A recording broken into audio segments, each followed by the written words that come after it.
Hi guys, Terry here. I'm going to go through the solutions to the January 2025 paper 3.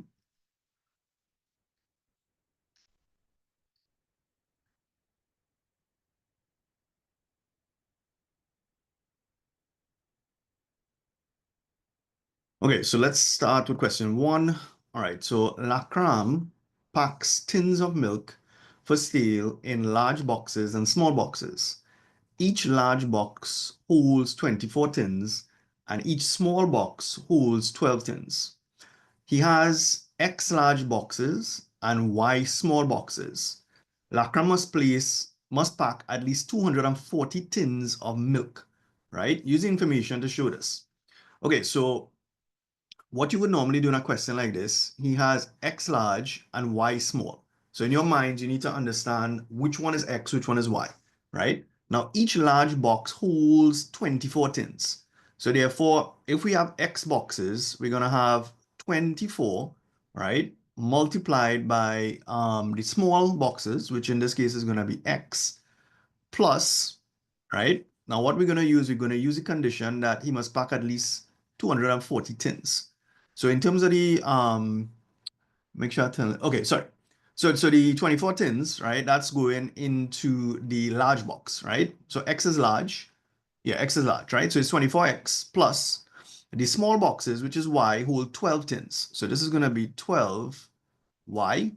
Now the thing is, it has to be greater than or equal to, right? Because it said at least. Whenever you see at least, it means 240 or more, right? So this is going to be 240, right? Now, let's divide everything by 12. So if we divide this entire equation by 12, what's going to happen is that you're going to get 2x plus y is greater than or equal to 20, right? So that's for 1 mark here. That's a simple proof. The next part here is that Lacram must not use more than 18 boxes, right? He must use at least 6 small boxes, and the number of small boxes must be less than or equal to the number of large boxes, right? So in a case like this, let's start with the first one. He must not use more than 18 boxes. So remember, keep in mind what is X and what is Y. So X in this case here, let's back up a sec. We need to have this clear in our minds. So X is large boxes. So X is large, right? And Y is small, right? So let's start with the first one.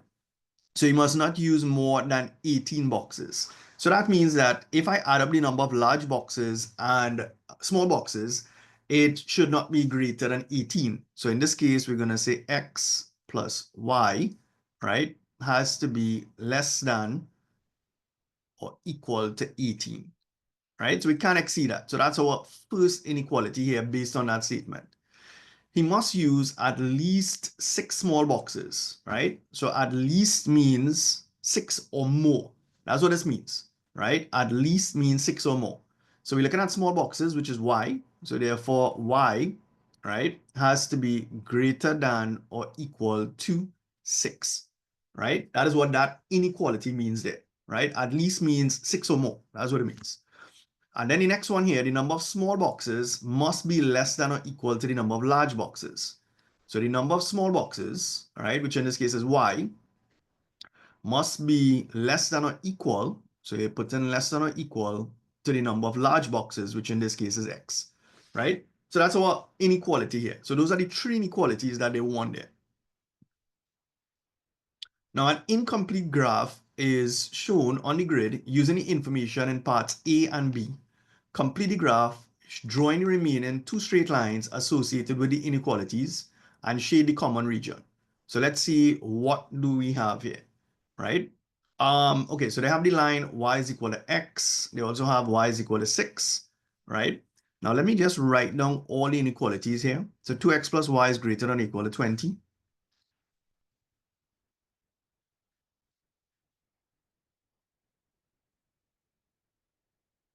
Right, that was 1. The next one was x plus y is less than or equal to 18.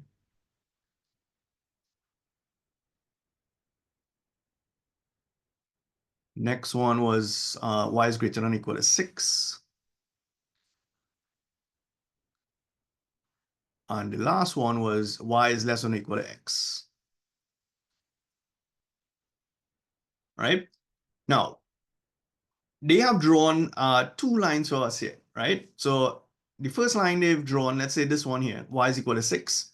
Now, if you wanted to shade this inequality here, y is greater than 6, what that means is that we are shading above this line, right? We're shading above that line here, right? That's what this inequality means. Anything above that straight line, y is equal to 6, right? So we're looking at the line y is equal to 6 and we shading above.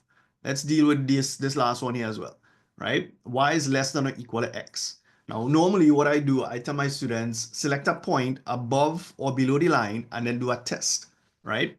So let's say we have y is less than or equal to x, right? What I will do, I will select a test point, and that could be any point you want. So let's say I were to choose the point, let's say 6.2. This is a point here, a test point that is below the line. So that point is 6.2, right? So test point, right? This is 6.2. So what I'm going to do, I'm going to plug that into my equation there. So this is an x value. This is a y value, right? So if I plug that into my inequality there, we can say that 2 is less than or equal to 6. Now this statement here, 2 being less than 6, that's a true statement. So what that means is that that test point, right, is actually in the region I should be shaded. So in this case here, what we're doing, we shading coming this way. We shading this way, right? So we need to keep mental track here. So I normally put these arrows here so I know what I should be shading. So that takes care of, so they've drawn the line y is equal to x here, right? So we've taken care of where we're supposed to shade for these two lines. Now let's look at the other two. Now we don't have a line there. So let's start with this easy one here, right? X plus y. The line that we're going to draw is x plus y is equal to 18, right? That's the straight line we're going to draw. So to draw the line x plus y is equal to 18, what you need to do, right? So we're going to substitute values. Now, what I normally tell my students to do, just use when x equals 0, right? If I substitute 0 into this equation, it'll be 0 plus y is equal to 18.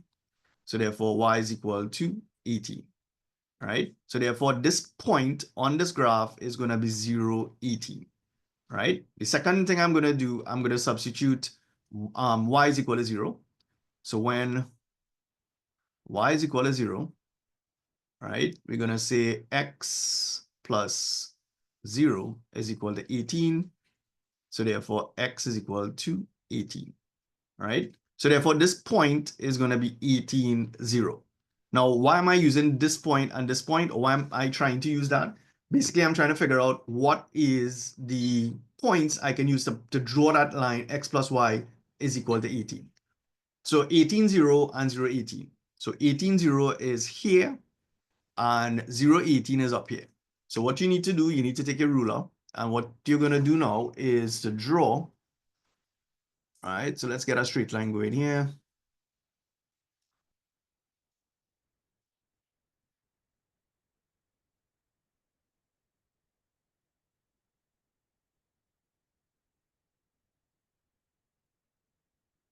All right, so let's here and about it, right? That looks about right. So now I have this line here, right? So I've drawn that line x plus y is equal to 18, but I need to figure out where am I going to shade, right? Am I going to shade going this way, or am I going to shade going this way, right? So I need to make a decision regarding that. So what I'm going to do, I'm going to select a test point. Now, what I need common test points that I use in class, right, is 0, 0, right? So it's x plus y less than or equal to 18, right? So let's use a test point.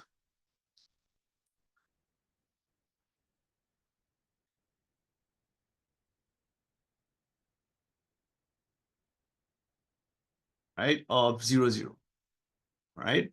So let's plug in x equals 0. So remember, this is your x value here. This is your y value. So if you put 0 plus 0 is less than or equal to 18, right? So 0 is less than or equal to 18. So that statement is true.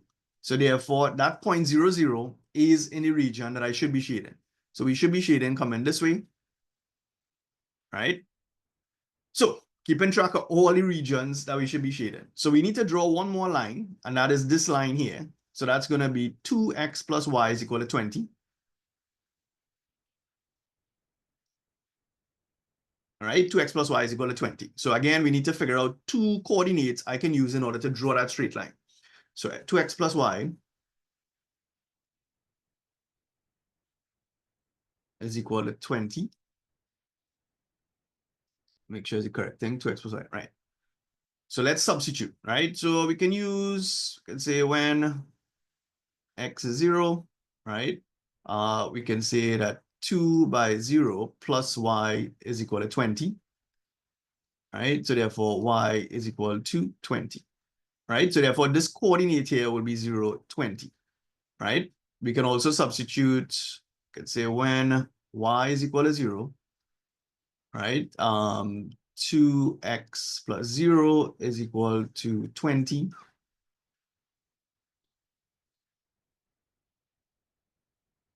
Right? So 2x is 20. And therefore, x is 20 over 2. So therefore, x is 10. Right? So therefore, this next coordinate here will be 10, 0. So 0, 20 and 10, 0. So 0, 20 is up here and 10, 0 is down here, right? So make sure 10, 0, 0, 20. Yeah. So let me just borrow a line here. So this is the 0, 20, right? And the next one here is this one here.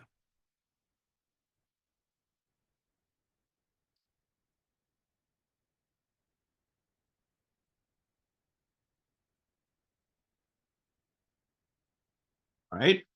Now, we need to figure out which part of that straight line are we going to draw, right? Which part of that straight line are we going to draw? Now, let me just label this here. X plus y is equal to 18, right? And this next one here was 2x plus y is 20, right? We need to figure out which side are we going to shade. So let me choose a test point. I'm going to use 0, 0 again, right? And let's substitute it into this inequality here. So again, this is x, this is y. So this is going to be 2 by 0, right? Plus 0 is greater than or equal to 20. So therefore, 0 is greater than or equal to 20. So the statement is false, right? Now, how do we interpret that? We interpret that this point here, 0, 0, is not in the correct region that I should be shading. So therefore, truth and in fact, we should be shading going this way, right? We should be going this way. So now, based on every single thing that we have here, right, we need to consider all four lines now, right? If we consider all four lines, the shaded region or the common region is going to be this piece here, right? If you look at all the arrows that we put in, this here represents my common region, right? Now, let's see what else they want us to do.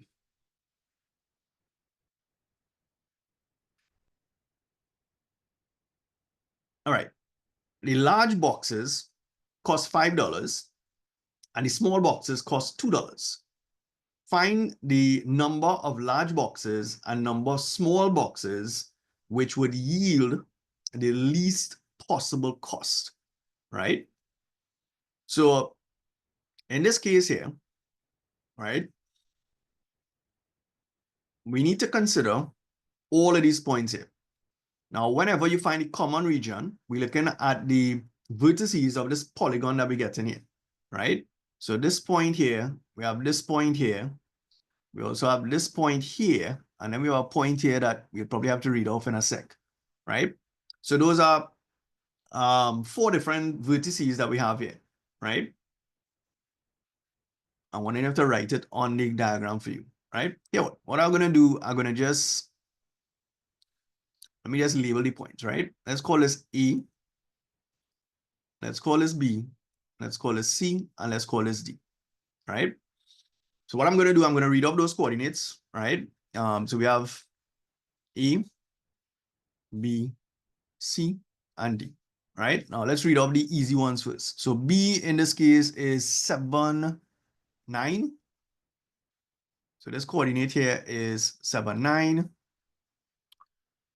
C is going to be 12, 6.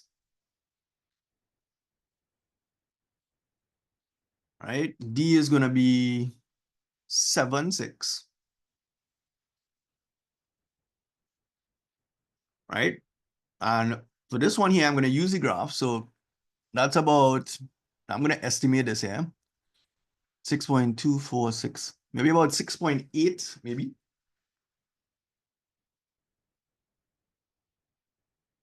Right? And the next one here is, so that's 6.8. And the other value will be around the same thing, right? It looks like about 6.8, 6.7, but again, a decimal basically.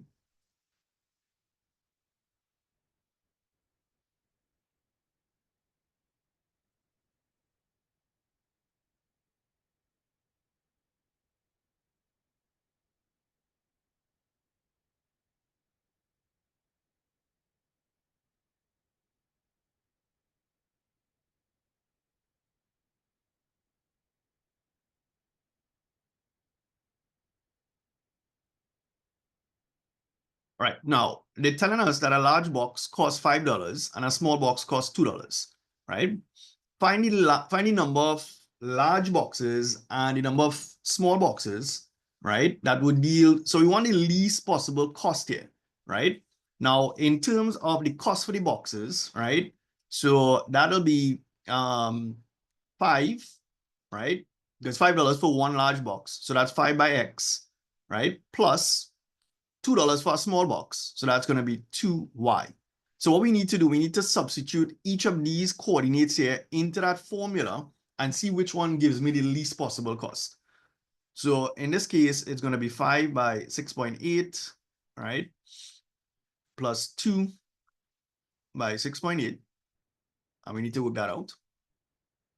Next one will be 5 by 7, right? Plus 2 by 9. Next one is 5 by 12 plus 2 by 6.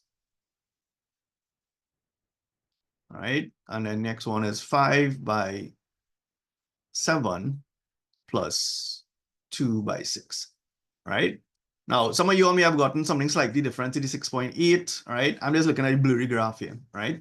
So I need to work out each of these here and see what am I getting for my cost. So 5 by 6.8 plus brackets 2 by 6.8. All right. So I'm getting 4760. Right? For next one here, it's going to be 75 to 35 plus 18. You're going to get $53 here. Right? The next one is 60 plus, you're going to get 72.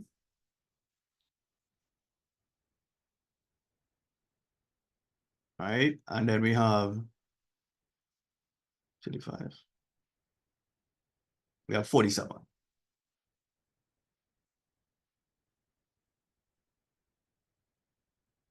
Right? Now the question says for the least possible cost, right? Now in this case here, your least possible cost here is actually this one. $47 seems to be the least possible cost. Now that corresponds to purchasing 7 large boxes. So therefore this has to be 7. And we will purchase 6 small boxes. So that's the answer for that day, right? 7 large boxes, 6 small boxes. And then for the last part, they said determine the least possible cost. Well, we already worked that out here, right? Your least possible cost here is $47, right? So this part here is simply $47, right? So that's our 10-mark question 1 here, right? See what question 2 is about. So in question 2, as part of an exercise, right, regime at Alpha Atletico Club, Kayla cycles along a straight road for 4.5 minutes, right? She starts from rest, right? Starts from rest and accelerates at a constant rate until she reaches a speed of 6 meters per second after 50 seconds. She continues cycling at this top speed of 6 meters per second for a further 3 minutes and 10 seconds. She then decelerates at a constant rate. Okay, so on the grid, they want us to draw a speed time graph. So we're starting off at 0, 0 here, right? Now, the first part says she accelerates at a constant rate until she reaches a speed of 6 meters per second, and she's taking 50 seconds to do that.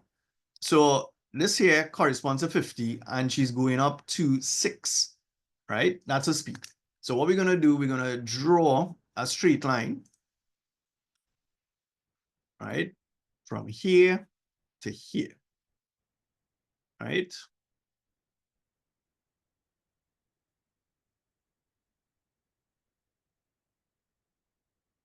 Right, so that's the first part there, right? And then, so that's the accelerating part here, or the acceleration, right? Next thing we're gonna do now, they said she travels at this constant speed, right? For 3 minutes and 10 seconds, right? Now, let's see how we're gonna do this. So we know she's traveling at constant speed. We just don't know for how long. We need to convert our times here to seconds. So 3 minutes will be 3 by 60, right? So that's 180 seconds. But it said 3 minutes and 10 seconds. So we need to add 10 to this. So therefore, that's 190 seconds, right? Now, that's how long she's traveling at this constant speed here. But this time marker here is 50. So to know where we need to stop, we're going to add 50 to this, right? So this is going to be 0. 9 and 5 is 14. So that's going to be 240. So that's how far we're going up till here. So you're going up until this point here, right? So that horizontal line that I'm trying to draw here, right? It's going to go until 240, right? So let me just double check that. So it's 240 minus 50, that's 190, right? So that's 6 is at 18. That's 180. Yeah, so that should be there, right? And then the last part now, they said she then decelerates, right? And stops after further 30 seconds, right? So it's 30 seconds now. So therefore, we have 240 plus 30, right? So therefore, we're going to stop here at 270, right? So what you need to do, you need to add, 240 seconds. You're going to add 30 to that, and then you're going to stop at 270, right? So be careful when you're calculating your times here, right?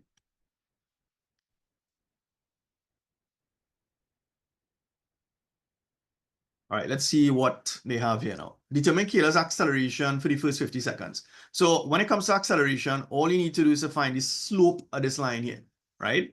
Now, what I normally tell my class to do is, right? So you want to find the acceleration. So the acceleration is simply your change in your, what do you call it, distance? No, speed, change in speed, right? Over your change in time, right? Which is really a slope that you're working out in, right? That's going to be a positive acceleration. So we're just looking at the y value, which in this case is 6. That's the height of the triangle. And the base is 50. So it's just going to be 6 over 50. Right? And that's going to give me 0.12. Right? And the unit for acceleration is meters per second squared, or you could write it as ms squared, right? Any one of them. Next part, what's the average speed for the journey, right? Yeah, what's the average speed for the journey? So average speed is simply your total distance over your total time, right? So the thing we need to do here is to find the total distance travel, right? You need to find the total distance travel. How do we do that? Total distance travel is simply the area under this whole diagram here, or this whole graph, right? Now, what I would normally do, you have two options here. Either you break it up into sections, right?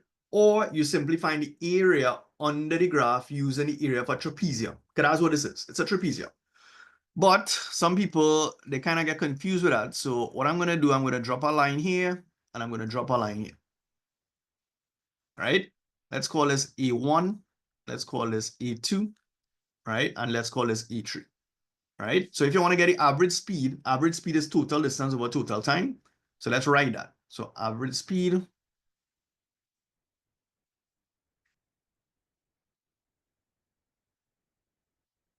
is equal to total distance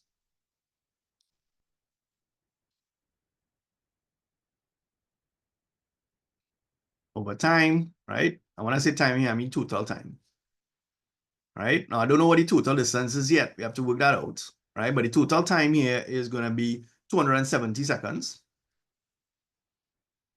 right? So we need to work out the total distance. So let's work out A1. So A1 is a triangle, right? So it's a half base by height. So the base is 50 and the height is 6. So it's a half by 50 by 6.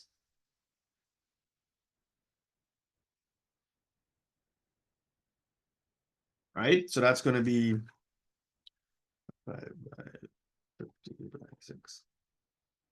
Right? So there's 150 meters. Right? We need to work out A2. Now A2 is a rectangle, right? So the height of the rectangle is 6, right? And the base, right? Remember we went from 240 to yeah, so that's 190, right? So that's 190 by 6.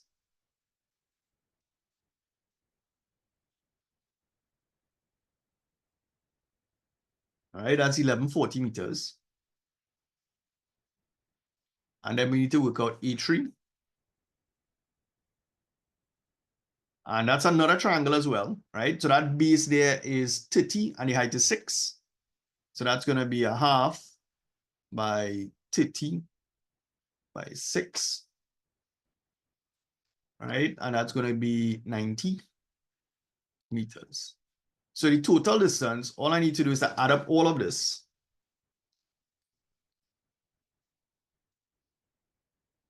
And I'm getting 1380 meters. Right? So this here is going to be 1380 divided by 270. Right? And we're going to get an average speed of around 5.11 meters per second. Right? So that's your average speed here. Next part. In a football tournament, a team is given 3 points for a win, 1 point for a draw, and 0 point for a loss. The table below, right? So we have different points here, right? So this one, I'll make sure I'm saying this correct, right? A win. So this is a win. This is a loss. And this here is a draw, right? So you want to find the median number of points scored, right? Median number of points scored. Now, what we need to do, we need to look at how many, it's football, right? How many football matches, right? So the first thing we need to add this up here. So we have, so this is your sigma F, right? To figure out how many matches you have. So that's 7, 5, 12, 12 and 12 is 24. So therefore, there's a total of 24 matches, right? Now you want to get a median, right? So what you will do is to divide this by 2, right? So the median is 12 here, right? But the problem is 24 is an even number, right? So if there's an even number here, right, what that means is that there's no exact middle, right? So this is your first match and this is your 24th match, right? But again, there is no exact middle because that's an even number, right? So therefore, this is where my middle is supposed to be, right? Now, in terms of your data itself, right, you have the first 12 matches will be here. So this corresponds to your 12th, right? This here corresponds to your 13th, right? Now we need to look at the table and figure out what is the score for the 12th and the 13th match, right? Now the first 12, right? The first 12 matches, right? They were all wins and they all got 3 marks here, 3 points, sorry. So in this case here, for the 12th match, they actually scored 3 points. On the 13th, right? The 13th is going to fall here. So that corresponds to a point of 1. So this is 1 here, right? So the median, right? The median in this case here is simply going to be, you're going to take that score for the 12th match, you're going to take the score for the 13th match, you're going to add them, and you're going to divide by 2, right? So that's going to be 4 over 2, and that's going to correspond to 2, right? So that's your median. So when it comes to median, you need to be careful when it comes to when it comes to finding your median, right? If it's an odd number, there's an exact middle. But in this case, we have 24, right? What is the mode number of points scored? So the mode is the one that occurs most frequently, right? So if you look here, the highest frequency corresponds to 12, but the answer is not 12 though, right? The answer is going to be 3, right? So this here is simply going to be 3. And then the last part, use the information from the table and the template to draw a pie chart to show the proportion of wins, lose, draws.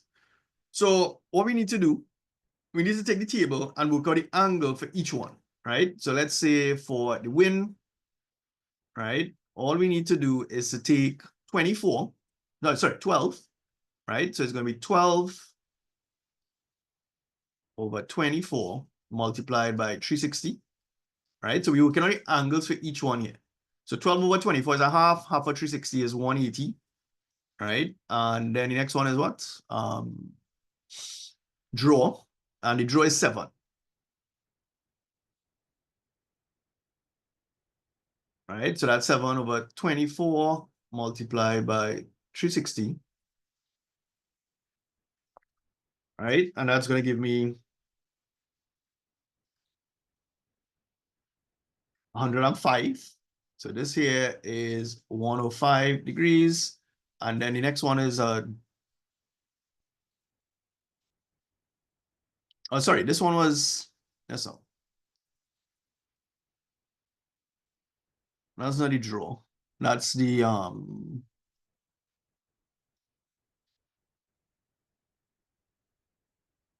oh yeah, that's correct. Hold on. I labeled this incorrectly. All right, so this should have been win, draw, and lose, right? My bad. So this was correct here. This is draw, right? And the last one was a loss, right? So the loss in this case was 5, I believe. Yeah, 5. So that's going to be 5 over 24 multiplied by 360, right? So that's going to be 5 over 24 by 360. And we're going to get 75 degrees, right? So they give us a template here, and we need to draw a pie chart, right, for 2 marks. So here's what we're going to do. So this is our pie chart here, right?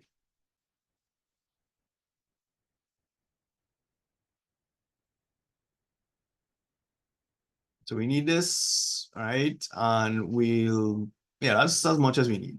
So the first thing I'm going to do, I'm going to take my protractor here, and let's start with the easiest one here, right? Now, you can actually draw, you want to get 180 degrees. So just start from this point here, right? So that there, half of my circle is going to be for the wins, right? Because if we go back here, you realize the wins is 180, right? So if I come here, right? So this here would represent my wins, right? And the next one is 75, I believe it is, 75. 105, right? 105. So let's come here. Let's do,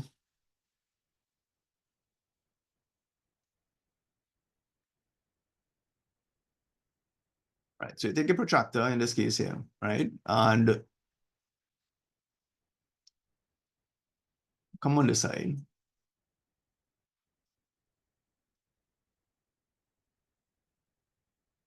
Right? And we want to get 105, right? So you can measure, let's say we're using, this is our starting point, right? Let's say we start from here and you're measuring 105, right? 105 is going to correspond to around here, right?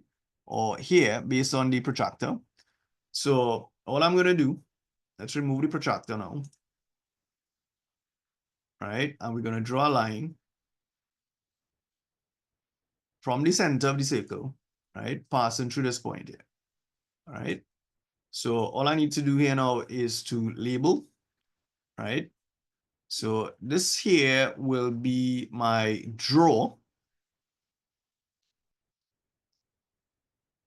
right? And that corresponds to an angle of 105, Let's double check that there. Yeah, 105. All right, so this here is 105 degrees, right? So this is 105. This last one here will be a loss, right? And that should really correspond to 75 degrees. All right, so that's 75 degrees. And the win, because half of the games would have been wins, so therefore this angle here is going to be 180 degrees, right? Right, so that brings us to the end of this paper here, right? So guys, please remember to hit like and subscribe, all right, if you like my solutions, right? I do give online classes in maths, physics, ag maths, and chemistry, right? Take care, guys.